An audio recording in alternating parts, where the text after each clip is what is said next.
Jammu Kashmir 2019 and beyond, promises और lip service.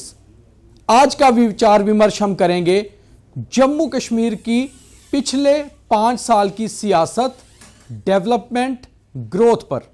और बड़ी बात यह है कि जम्मू कश्मीर ने 2019 में बहुत कुछ देखा, जम्मू कश्मीर से कुछ जाते देखा और जम्मू कश्मीर में बहुत कुछ आते देखा। मगर जो आए वादे, क्या वो पूरे हुए या उनके ऊपर ट्रैक सही है, इसी के ऊपर आज का विचार विमर्श करेंगे। मेरे साथ मेरे 2 मेहमान, अहमद अली फयाज साहब श्रीनगर से और जम्मू से पवन शर्मा। तो बात सबसे पहले फयाज साहब, 2019 में धारा 370 हटी, 35 से गया, जम्मू कश्मीर एक स्पेशल स्टेट से जम्मू कश्मीर यूटी बना। मगर बड़ी चीज ये थी प्रॉमिसेस जो सेंट्रल गवर्नमेंट ने किए, यहां पर जॉब्स, ग्रोथ और डेवलपमेंट देने की। आज जब हम 2024 में है और जम्मू कश्मीर में अपनी सरकार भी बन चुकी है, पॉपुलर गवर्नमेंट, क्या जम्मू कश्मीर में जो वादे किए गए थे ग्रोथ के, डेवलपमेंट के, जॉब्स के, वो पूरे हुए या फिर उस ट्रैक पे जम्मू कश्मीर आगे बढ़ा? सरकारी तौर पे तो यही दावा किया जा रहा है कि हमने बहुत सारी यहाँ पे मुलाजमतें दे दी, इंडस्ट्री में ग्रोथ काफ़ी किया।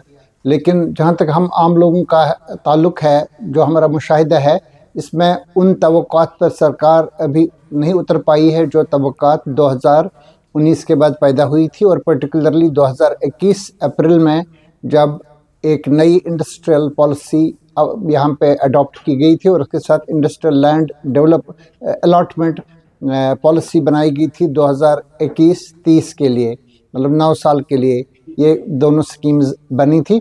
और इसके तहत ये बताया गया था कि यहाँ पे मुलाजमतों को दरकिनार करके, पहले हम इंडस्ट्रीज़ की बात करेंगे, यहाँ पे ये बताया गया था कि इसमें 28,400 करोड़ रुपए के इंसेंटिव्स इंडस्ट्रियलिस्ट्स को मिलेंगे। इसमें मुख्तलिफ़ किस्म के लोग थे जो इसके बेनिफिशियरी होने थे।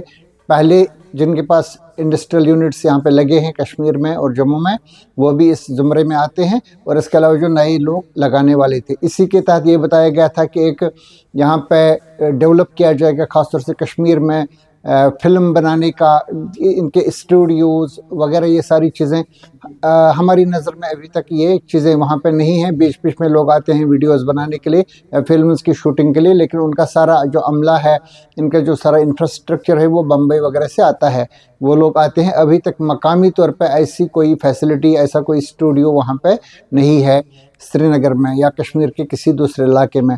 जहाँ तक इंडस्ट्रीज़ का ताल्लुक़ है, इंडस्ट्रीज़ को तो आपको पता है 90 के बाद कश्मीर की इंडस्ट्री मुकम्मल तौर पर तकरीबन मफलूज है, बहुत निचली सतह पे चल रही है। जम्मू में इंडस्ट्रीज़ एक अच्छी लेवल पे चल रही है, लेकिन इसमें ज़्यादातर हमारी नॉलेज के मुताबिक वो ऐसे कारखाने जो पहले से चल रहे थे, तो जिन्होंने वो एक्सटेंशन वगैरह के लिए अप्लाई किया था, कुछ लोगों को इसके तहत मराहत मिली थी। लेकिन कई चीज़ें ऐसी हैं जो अभी तक हमारी नज़र में नहीं है। मिसाल के तौर पे ये बताया गया था कि जम्मू में मीरा साहब की जगह पे और कश्मीर में समपोरा पामपुर के करीब एक मेडिसिटी बनेगी, दोनों जगहों पे, जिसमें कई मेडिकल कॉलेजेस और हॉस्पिटल होंगे। जहाँ तक हमारी इन्फॉर्मेशन का ताल्लुक़ है, बिहार के एक एंटरप्रेन्योर को, जिनकी जो ज़ौजा है वो कश्मीर से ही ताल्लुक़ रखती हैं, लेकिन वो बिहार के रहने वाले हैं, उन्हें अप्लाई किया था और उनकी कंपनी के लिए एक मेडिकल कॉलेज अलॉट भी हुआ है और मेरे ख्याल से उस पर किसी हद तक काम भी हुआ है शुरू कश्मीर में समपोरा के मकाम पर।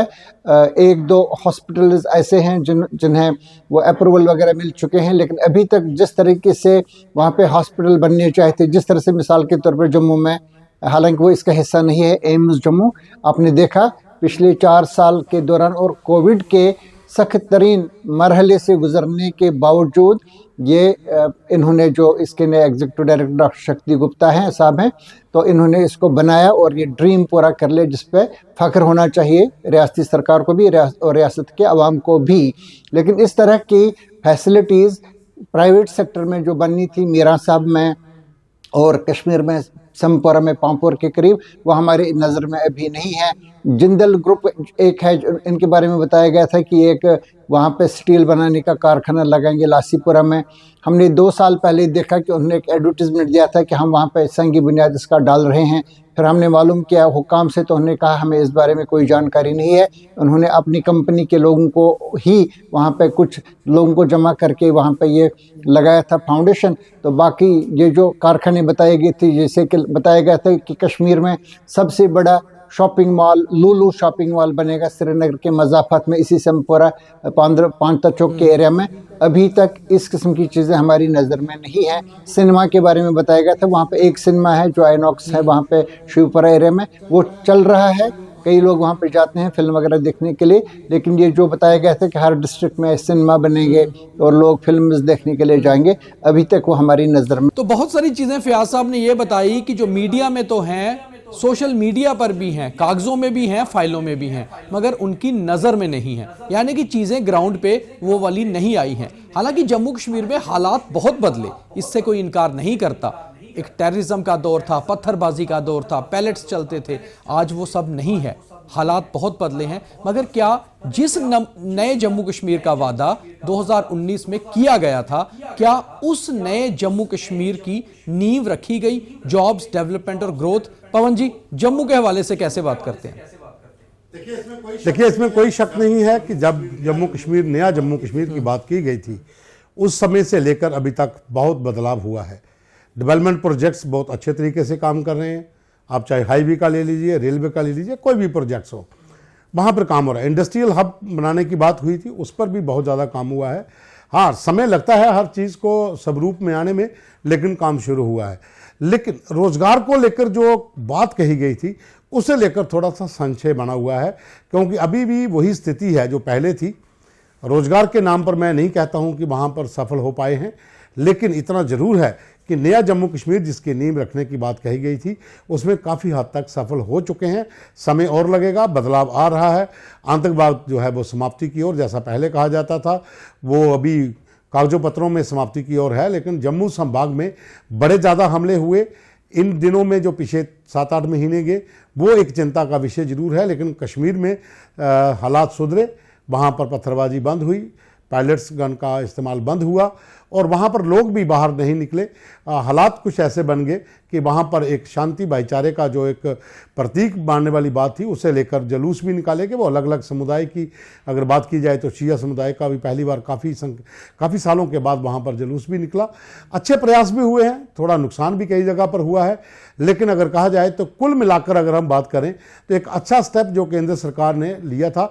लेकिन नई सरकार बनने के बाद अब कितना आगे जा पाता है, मगर पवन जी, एक बड़ी बात यह है कि जिस एम्स की बात फयाज साहब ने भी की, आप भी कर रहे हैं, और जिस ट्रेन टू कश्मीर की बात कर रहे हैं, ये दोनों प्रोजेक्ट तो 2019 से बहुत पहले से आ गए थे, और ये प्रोजेक्ट तो उस वादों का हिस्सा नहीं है जो वादे किए गए थे जम्मू कश्मीर को ग्रोथ, डेवलपमेंट की ओर आगे ले जाने के लिए। फिर एक चीज आपने कही और फयाज साहब ने कॉमन कही, वो है डेवलपमेंट। किस चीज की डेवलपमेंट? यहां के यूथ की, यानी कि एम्प्लॉयमेंट। तो आज भी हालात ये हैं कि यहां का एंटरप्रेन्योर ये कहता है कि बाहर से जो लोग आते हैं उन्हें तो यहां एंटरप्रेन्योरशिप के लिए चीजें मिल जाती हैं, मगर यहां का लोकल, जैसे मीडिया की बात करें या हम इसकी बात करें कि फिल्म्स यहां बननी है, तो स्थानीय फिल्मों को वो सुविधा नहीं मिल रही। यहां का एंटरप्रेन्योर वो वैसे आगे नहीं बढ़ रहा, यहां जॉब्स नहीं है। तो कहीं ना कहीं प्रदेश फिल्म इंडस्ट्री को धक्का लगा है, इसमें कोई शक नहीं।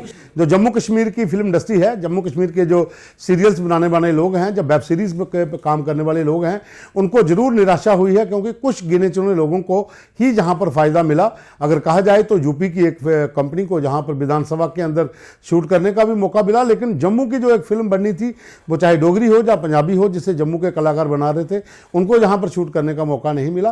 कहीं ना कहीं कमियां तो जरूर रही हैं, लेकिन अगर इन चीजों को दूर किया जाए तो और ज्यादा। इसी सवाल को लेकर फयाज साहब के पास चलूंगा। फयाज साहब, फिर मेरा आपसे भी वही सवाल है कि बाहर से आने वाला युवा जम्मू कश्मीर में एंटरप्रेन्योर बन सकता है, यहां पर फिल्में भी बाहर वाली आके शूट कर रहे हैं, मगर क्या जम्मू कश्मीर का युवा सेटिस्फाई है 5 साल के बाद भी उस वादे को लेकर जो वादे किए गए? हमें इस बारे में we should be fair about things. वो ये है कि एक इस किस्म का तासुर यहाँ पे है कि जैसे कि बाहर के ही लोग आ रहे हैं, इन्होंने यहाँ पे कब्जा जमाया है इंडस्ट्री पे, बिजनेस पे, हर एक चीज़ पे, मुलाजमतों पे। वो बाहर से लोग आए और ने यहाँ पे ज़मीनें खरीदी, यहाँ पे सारा ताराज किया, ये बात बिल्कुल गलत है। ये खदशात थे 2019 में जब 370 का एब्रोगेशन हुआ, उस वक्त बहुत सारे लोगों के ये खदशात थे कि लोग बाहर से आएंगे।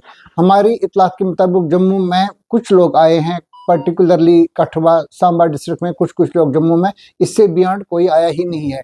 6-7 लोग अगर आए होंगे कश्मीर में, तो इसके जवाब भी पार्लियामेंट में और दूसरी जगहों पे आरटीआई वगैरह के तहत आ चुके हैं।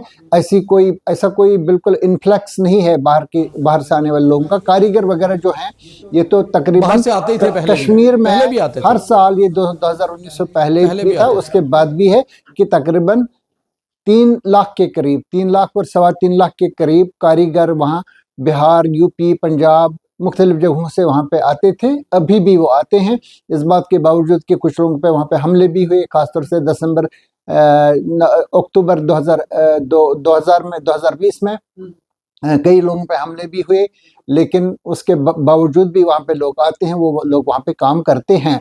कुछ लोगों को वहाँ पे प्रोजेक्ट्स मिले हैं, जैसे कि मैंने एक मेडिकल कॉलेज और हॉस्पिटल का जिक्र किया, तकरीबन मुझे बताया है कोई 500 करोड़ रुपए का प्रोजेक्ट है।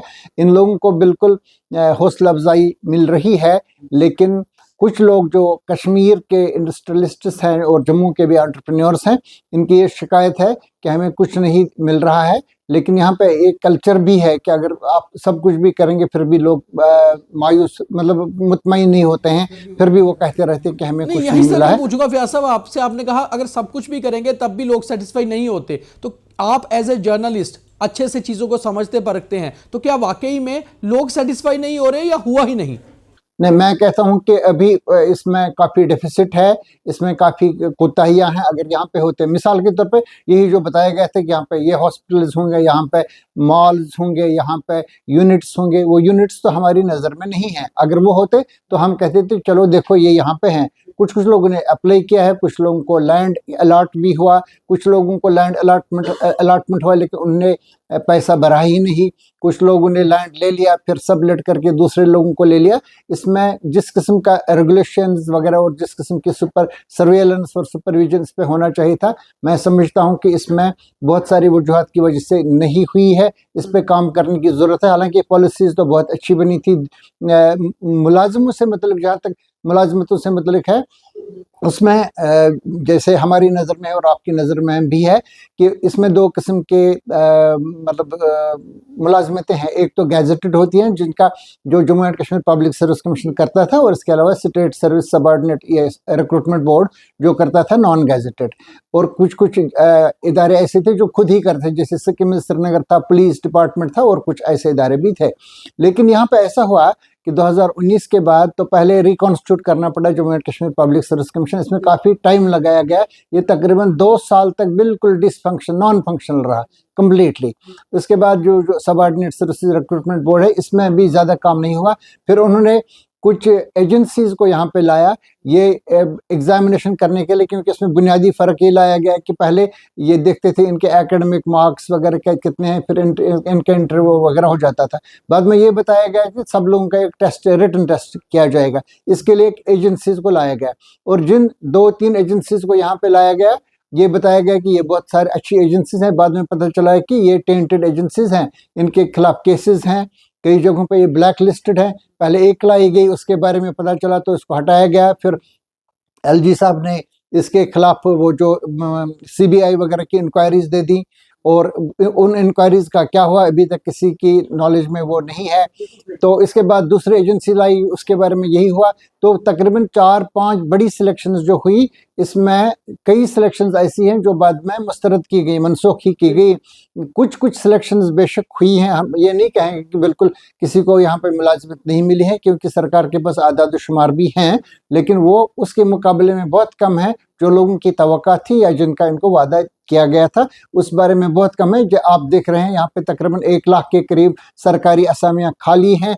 मुख्तलिफ डिपार्टमेंट्स में जहाँ भी आप जाए, इंक्लूडिंग एसेंशियल सर्विसेज में हेल्थ डिपार्टमेंट है, पावर डेवलपमेंट डिपार्टमेंट है, बहुत सारे इंपॉर्टेंट सर्विसेज के डिपार्टमेंट है, वो खाली पड़े हुए हैं। वहाँ पे एडहॉकिज्म है, एक आदमी के पास 10-10 डिवीजन 10-10 डिपार्टमेंट्स का चार्ज है। बिल्कुल फयाज साहब, ये एडहॉकिज्म खत्म होना चाहिए। जी, बड़ी बात यही है कि अगर हम ये बात करें कि ग्रोथ और डेवलपमेंट, तो ग्रोथ और डेवलपमेंट का सीधा सीधा तार जुड़ता है एम्प्लॉयमेंट से, क्योंकि ग्रोथ या डेवलपमेंट तभी गिना जाता है अगर कहीं ना कहीं एम्प्लॉयमेंट हो, यूथ उसमें इन्वॉल्व हो, चाहे इंडस्ट्री आए या फिर सरकारी नौकरियां मिले या प्राइवेट नौकरियां। उन नौकरियों में आखिर काम कौन करेगा? यहां का युवा। और जब हम नए जम्मू कश्मीर की बात करते हैं तो नया जम्मू कश्मीर केवल एक दिखाने के लिए तस्वीर नहीं है, बल्कि यहां का युवा जो है उसकी भी ग्रोथ होनी जरूरी है। 2019 में जो वादे हुए वो तो वादे हुए एक प्लेटफॉर्म बनाने के लिए, और उसके बाद लेफ्टिनेंट गवर्नर की सरकार रही 5 साल, जिसमें 1 साल मुर्मू साहब रहे और पिछले 4 सालों से सिन्हा साहब हैं। मगर इन 4 सालों में जो काम किया गया उसके आंकड़े तो सबके सामने बताए गए कि ये काम हुआ है और एक प्लेटफॉर्म बना है।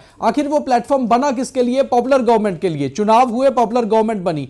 पॉपुलर गवर्नमेंट बनने से पहले जिस पार्टी की सरकार है उन्होंने भी अपने मैनिफेस्टो में ग्रोथ, डेवलपमेंट और जॉब्स के वादे किए। तो पवन जी, क्या इस सरकार का कोई वे फॉरवर्ड, कोई रोड मैप है जो दिखता है, लगता है कि जम्मू कश्मीर का युवा आगे आने वाले 2-3 सालों में कुछ आगे बढ़ेगा, आगे ग्रोथ होगी? देखिए, इसमें 2 चीज़ें हैं कि जब एक समय था जब कोरोना का जहाँ पर दौर चल रहा था, उस समय बहुत से काम रुक भी गए थे। ऐसा दुनिया में रुके कि सब जगह पे रुके थे, उससे सेटबैक जरूर हुई थी। लेकिन हम अगर बात करें रोजगार के मुद्दे को लेकर, जो इस समय एक बर्निंग इशू है जम्मू कश्मीर में, उसे मुझे नहीं लगता कि पहले भी कोई काम हुआ और ये सरकार भी कोई काम कर पाएगी, क्योंकि इसमें बहुत सी चीज़ें ऐसी हैं जिसके ऊपर सरकारों को बैठकर मंथन करना पड़ेगा। क्योंकि अगर आपके पास 20,000 के करीब एजुकेशन डिपार्टमेंट में वैकेंसीज पड़ी हुई हैं तो आप उनको फिल नहीं कर पा रहे हो। तमाम आपके सचिवालय के भीतर बहुत सी वैकेंसीज हैं, तमाम विभागों के अंदर बहुत सी वैकेंसीज हैं, पुलिस के अंदर बहुत सी हैं। आपकी जो पारदर्शिता है नौकरी देने की, उसके ऊपर भी सवाल उठ चुके हैं। तो कहीं ना कहीं लोगों के अंदर एक भ्रम सा बना हुआ है कि रोजगार के नाम पर सिर्फ गुमराह किया गया है। भले ही अपने मैनिफेस्टो में आप रख लीजिए कि हम 1 लाख नौकरियां देंगे, दूसरी पार्टी कहेगी हम उससे भी ज़्यादा देंगे, तीसरी कहेगी हमने इतना दिया है इतना और देंगे, लेकिन लोगों के भ्रम को तभी दूर कर पाएंगे आप जब इसके ऊपर सही तरीके से काम करेंगे। क्योंकि जम्मू कश्मीर के भीतर जो आतंकवाद का दौर रहा, उसके बाद जो पिछले 10 साल हैं, मैं ज़्यादा दूर नहीं जाऊंगा, पिछले 10 साल की अगर मैं बात करता हूं, उसमें जो भी बदलाव आए, चाहे वो गवर्नर रहे, सत्यपाल मलिक रहे, मुर्मू साहब रहे, या उसके बाद अभी एलजी साहब हैं, तो ये यहाँ पर जो स्थिति बनी हुई थी वो नौकरशाही की थी। उसके भीतर आम लोगों को काफ़ी दिक्कतों का सामना करना पड़ा था। और अभी भी अगर सरकार है, 1.5-2 महीने से सरकार चल रही है, लेकिन मुझे लगता नहीं है कि अभी भी लोगों को निजात मिल पाई है, क्योंकि सरकार और एलजी के बीच में अपने ही मतभेद अभी तक ख़त्म नहीं हो पा रहे। तो यूथ की डेवलपमेंट के लिए, यूथ स्किल डेवलपमेंट प्रोग्राम के लिए, या फिर दूसरे जो प्रोग्राम्स कुछ बाहर से ऐसे लाने थे जिससे यहाँ के युवाओं को रोजगार का मौका मिले, उसमें कहीं ना कहीं नाकामी मिली है। आप इंडस्ट्रियल ग्रोथ की बात करते हैं, आप इंडस्ट्रियाँ लगाई हैं, लेकिन उसके भीतर रोजगार के लिए स्थानीय युवाओं को नहीं स्थान मिल पाया है। कठुआ के भीतर बहुत सी ऐसी इंडस्ट्रीज हैं जहाँ पर लोकल लड़कों को बाहर निकाल दिया गया है। अगर किसी ने विरोध किया है तो जो उसके समर्थन में आया उसको भी बाहर निकाला गया है। तो बहुत बुरी हालत है, लेकिन उसको ग्राउंड पर जाके देखना पड़ेगा। आपके जितने लेबर एम्प्लॉयमेंट के अधिकारी हैं वो एसी रूम से बाहर नहीं निकलते हैं। अगर वो फैक्ट्रीज का दौरा करें, पूरी स्टडी करें, तो उन्हें पता चलेगा कि एक फैक्ट्री जहां पर ये कहा गया था कि 65 से 70 तक लोकल्स काम करेंगे, वहां पर अब मात्र 5 से 6% लोकल्स हैं, बाकी सब बाहर के लोगों को। फयाज साहब, बड़ी बात यह है कि जम्मू कश्मीर में जिस तरह से रोजगार देने की बात हुई थी, जिस तरह से प्रोमिसेस हुए थे, क्या आपको लगता है कि 5 साल में लेफ्टिनेंट गवर्नर रिजाइम में उसके लिए प्लेटफॉर्म सेट हो गया और अब अगला काम वे फॉरवर्ड के लिए जम्मू कश्मीर की गवर्नमेंट का है? नहीं, मैं ये कह सकता हूँ कि जो मायूसियाँ और डिसअपॉइंटमेंट्स आज से 5 साल पहले थी, बड़ी हद तक वो अभी एग्जिस्ट कर रही हैं। और अभी भी ये नहीं लग रहा है कि एक पॉपुलर सरकार आई ये इनका मसला हल करने वाली है। आप देख रहे हैं, कल हमने रिजर्वेशन पे भी बात की, और ये जो खासतौर से ये ओपन मेरिट या जनरल कैटेगरी के जो कैंडिडेट्स हैं, इनका ये कहना है कि हम 70% ऑफ द पॉपुलेशन है यहाँ पे, हमें सिर्फ 30% जगह मिल रही हैं स्कॉलरशिप्स में और गवर्नमेंट मुलाजमतों में। तो ये एक मसला है, इस पर हमने कल बात की, इस पर कैबिनेट सब कमेटी बनी है। चीफ मिनिस्टर ने कहा कि हमें 6 महीने इसके लिए दे दें। लेकिन इधर से जो असामियां हैं सरकार की, वो लगातार नोटिफाई हो रही हैं। जिसमें आपको फॉर्म भरने हैं। तो इसमें उन्होंने वही सिलसिला रखा है जो मार्च 2024 में जो मॉडिफिकेशन हुई थी, जिसके तहत ओपन मेरिट वाली कैटेगरी का कम किया गया था, इसका जो प्रोपोर्शनेटली होना चाहिए था वो नहीं है। तो इसमें मायूसियां हैं और बहुत सारे लोग इस वक्त इस चीज़ को लेकर के मायूस हैं। हरचंद की नेशनल कॉन्फ्रेंस ने अपना वादा किया अपने मंशूर में कि हम 1 लाख नौकरियां दे देंगे, मतलब 20,000 नौकरियां 1 साल अगले 5 साल के लिए। लेकिन अभी तक लोगों में ये देखना बाकी है कि ये नौकरियां किस तरह से दे देंगे। बहुत सारे लोगों का इस बारे में मुतालबा ये है कि अभी इसको फ्रीज कर लें जब तक ये मसला हल नहीं होता है रिजर्वेशंस वगैरह का। इस बीच में बहुत सारे लोग ओवर एज होते चले जा रहे हैं। 40 साल की उम्र तक लोग पहुंच गए। अभी ये एज काउंट की जाती है 1 जनवरी को। अभी नया 1 जनवरी आने वाला है और जो लोग इस दिन, वो हज़ारों की तादाद में हमारे ग्रेजुएट्स, पोस्ट ग्रेजुएट्स, PhDs हैं जो 1 जनवरी को डिसक्वालीफाई हो जाएंगे, इनएलिजिबल हो जाएंगे सरकारी नौकरियों के लिए। वो भी आस लगाए बैठे थे कि एक सरकार आएगी, हमें मुलाजमतें मिलेंगी। ये अब अभी कुछ दिनों के बाद, अगले 10 दिन के बाद, ये सारी इनकी जो पढ़ाई है, जो ट्रेनिंग्स है, इन्हें जिन्होंने अपनी माओं और बहनों के जेवरात पेश करके ट्रेनिंग्स हासिल कर ली थी, ये सोच करके कि हम डॉक्टर बनेंगे, इंजीनियर बनेंगे, लेक्चरर बनेंगे, प्रोफेसर बनेंगे, तो इन सब की उम्मीदों पर पानी फेर जाएगा 1 जनवरी को। अब अगर इसमें सरकार को ये लगता है इसमें टाइम लग सकता है, 5-6 महीने लग सकते हैं, मैं ज़ाती तौर पे समझता हूँ कि इनको ये जो अपर एज लिमिट है इसको भी कम से कम 1 साल के लिए बहुत इंपॉर्टेंट आपका। पवन जी मैं इसके साथ ही पूछने, मैं अभी भी आ रहा हूं कि जो फयाज साहब ने बात की वही बात आपकी भी झलक रही है, मायूसियां। तो ये मायूसियां जो लगातार युवाओं में होती जा रही हैं, 1 जनवरी आने को कितने लोग डिस्क्वालीफाई हो जाएंगे गवर्नमेंट जॉब के लिए? क्या उन्हें एंटरप्रेन्योरशिप के लिए भी चांसेस कोई दिख रहे हैं? फिर नहीं तो फिर वही बात कि आप चलिए दिल्ली NCR, आप चलिए बेंगलोर, अगर आपको अच्छा फ्यूचर चाहिए तो या फिर अब्रॉड जाने की कोशिश करिए। अब्रॉड भी कितने ही % लोग जा पाते हैं, क्योंकि उसके लिए भी संसाधन जुटाने होते हैं। तो फिर आज जाकर यहां जो ग्रोथ डेवलपमेंट की बात हो रही है, उसका इस वक्त अगर ग्राउंड पे हालात देखें तो वो क्या है पवन जी? बहुत बुरी हालत है। बाहर हर कोई नहीं जा सकता है। बाहर के मुल्कों में खुद परेशानी बनी हुई है। आप कनाडा, ऑस्ट्रेलिया, जर्मनी में देखें, वहाँ पर कोई जाने को तैयार नहीं है, इतनी बुरी हालत वहाँ हो चुकी है। मैं इसलिए इसके ऊपर ज़्यादा वो कर रहा था कि कल मैंने जो शो किया था नई सरकार लोके दे मुद्दे, उसमें एक चीज़ थी, वहाँ पर कुछ लड़कियाँ थी 7-8 जिन्होंने ये लिखा था कि हम MEd हैं, BEd हैं, PhD हैं। अधिकांश औरतें जो लड़कियां हैं वो शादी कर चुकी हैं, कुछ लोग वेट कर रहे हैं कि नौकरी लगेगी शादी करेंगे। वही बात जो फयाज साहब ने कही कि 1 जनवरी को वो कह रही हैं कि हम ओवर एज हो जाएंगी, और सरकार की अभी तक कोई पॉलिसी नहीं आई है कि इनको 1 साल का और मौका दिया जाए। आप 6 महीने लोगे रिजर्वेशन पॉलिसी पर काम करने के लिए, तो 1 जनवरी के बाद तो वो लोग तो चले गए पीछे, उनको तो मौका मिलेगा ही नहीं। तो फिर आप जम्मू कश्मीर में नया जम्मू कश्मीर आप बनाने की बात करते हैं, तो यूथ के लिए आपने क्या किया? कुछ नहीं। पहले भी ऐसे ही था, अभी वही है। और अब 1 जनवरी के बाद बहुत सा तबका जो है, जिसमें महिलाओं की संख्या मेरे ख्याल में ज़्यादा होगी, जो वेट कर रही थी, वो सब की सब ओवरेज हो जाएंगी, उसके बाद उनको मौका। आखिरी सवाल है फयाज साहब, तो फिर आखिर जम्मू कश्मीर में 2019 के बाद बदला क्या, अगर बदलाव आया ही नहीं?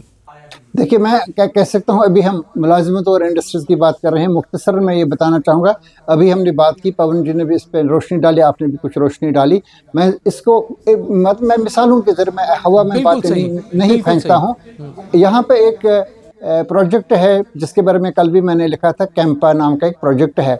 इसके तहत लाखों करोड़ रुपया जमा है मरकजी सतह पे, और रियासत में भी इस पर हमारी इतला के मुताबिक 1000 करोड़ रुपए से ज़्यादा इनके पास रकम है। ये रकम कहाँ से आती है? जब आपका कोई प्रोजेक्ट जंगल के बीच से चलता है, जहाँ के जंगल के पेड़ कट जाते हैं, तो उनको इसका मेरे ख्याल से 20 गुना ज़्यादा पैसा जमा करना पड़ता है सरकार के पास। मीन्स की जो फाइनेंस डिपार्टमेंट है, प्लानिंग डिपार्टमेंट, इन पे इसका बोझ ही नहीं है। तो ये इसको रीजनरेशन के लिए, फॉरेस्ट, नए जंगल बनने के लिए यहाँ पे रखा गया था। इस प्रोजेक्ट के तहत आज से 10-12 साल पहले नेशनल कॉन्फ्रेंस की सरकार में ही, जब मियां अल्ताफ साहब फॉरेस्ट मिनिस्टर थे, उन्होंने कहा कि इसमें हम एक स्टाफ यहाँ पे आर्जी तौर पे लगाएंगे, क्योंकि ये रेगुलर वहाँ पे मतलब पोस्ट्स नहीं हैं। तो वहाँ पे ये डिसाइड किया गया कि अब किस तरह से उनको लगाया जाए। तो इन्होंने principal chief conservator of forest rank के एक ऑफिसर को इसका चेयरमैन बनाया, फिर 2-3 CCFs के रैंक के ऑफिसरों को वहाँ पे लगाया।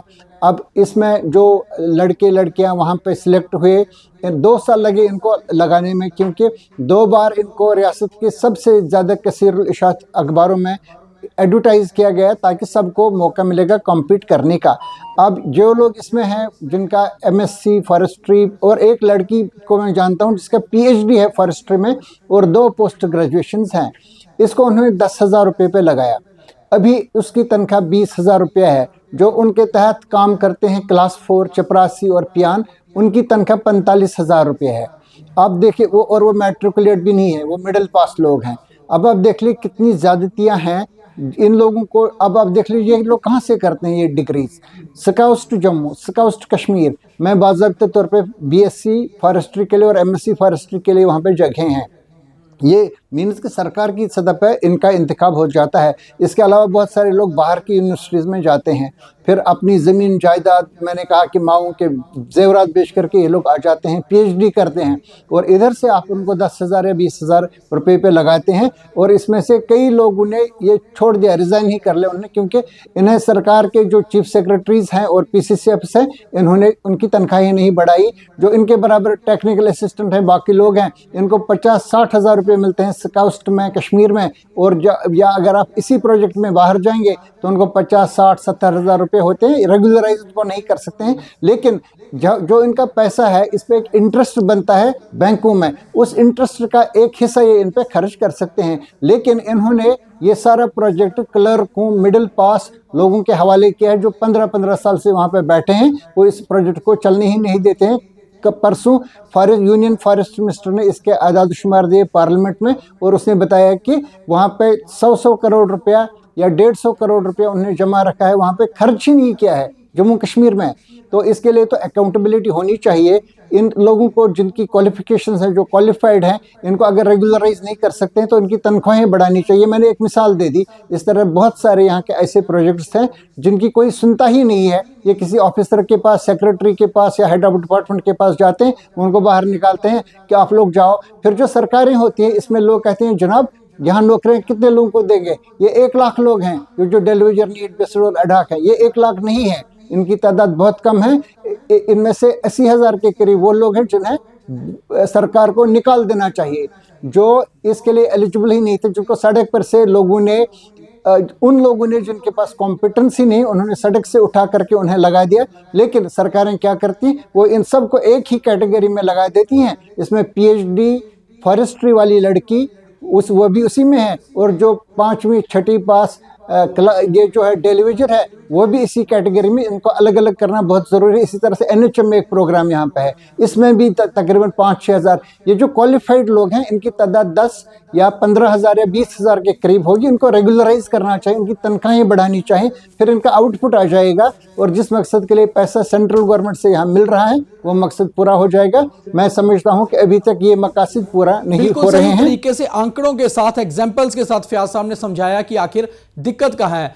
पवन जी, मेरा आखिरी सवाल आपसे है, सियासत को अपनी या ईगो को अलग रख दिया जाए अगर केंद्र सरकार द्वारा, लेफ्टिनेंट गवर्नर साहब की सरकार द्वारा, या यहाँ की पॉपुलर सरकार द्वारा और राजनीतिक पार्टियों द्वारा, तो फिर मुझे लगता है कुछ भला हो पाएगा। जब एक टेबल पे सभी सरकारें आएंगी और सोचेंगी एक ही लक्ष्य को लेकर कि नए जम्मू कश्मीर में डेवलपमेंट, ग्रोथ और जॉब्स कैसे मिले, मगर वो हो नहीं रहा और सियासत लगातार बढ़ रही है। हर तरफ जो है एक दूसरे को नीचा दिखाना या एक दूसरे से बेहतर साबित करना।